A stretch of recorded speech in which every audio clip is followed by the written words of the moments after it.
파이덱스 실전 연습을 위해 테스트 파일을 이라 토큰으로 수업하고 다시 그 이라를 테스트 파일로 되찾아오는 과정을 진행해 보겠습니다. 여기서 잠시 팁! 시장가 거래에서 두 토큰 중간에 스왑 버튼이 있어요.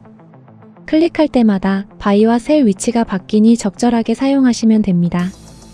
이 방법은 나중에 삼각 차익 거래에서 필수로 사용이 되죠. 자, 이제 중요한 내용.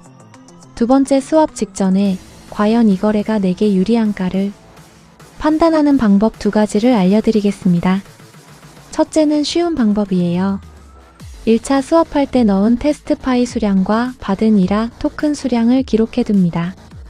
2차 스왑 때는 앞에 받았던 이라 토큰 수량을 그대로 넣고 리뷰를 클릭하면 미니멈 리시빙에 표시되는 테스트 파이 수량이 1차 스왑 당시 투입한 수량보다 많으면 수익이라고 판단할 수 있습니다. 둘째는 약간 어렵지만 유동성 풀의 근본 원리를 이용한 계산법이죠.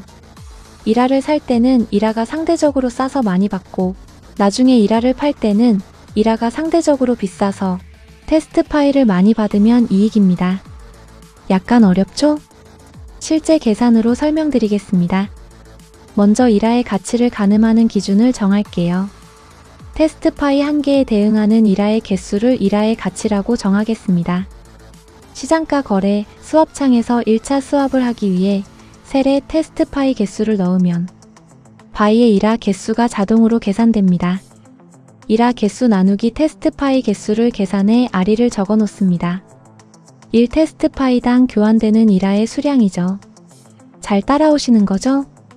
2차 스왑 때의 이라 가치를 RE라고 하면 RE를 RE로 나눈 결과가 1.01보다 높으면 이익입니다. 0.01은 백분율의 1%를 의미하는데 가스비, 스왑 수수료를 반영한 내용이죠. 여기서 잠시 응용편으로 2차 스왑은 at 요온 프라이스 지정가 거래로 하시는 방법이 있습니다. 유동성 풀은 슬리피지로 인해 두 코인의 가치가 항상 요동칩니다. 이라로 스왑했던 테스트 파이 개수보다 3에서 5% 혹은 그 이상으로 더 받게 지정가 거래를 등록해 놓으면 확실하게 이익을 보실 수도 있습니다. 더 자세한 내용은 본편 영상을 시청하세요.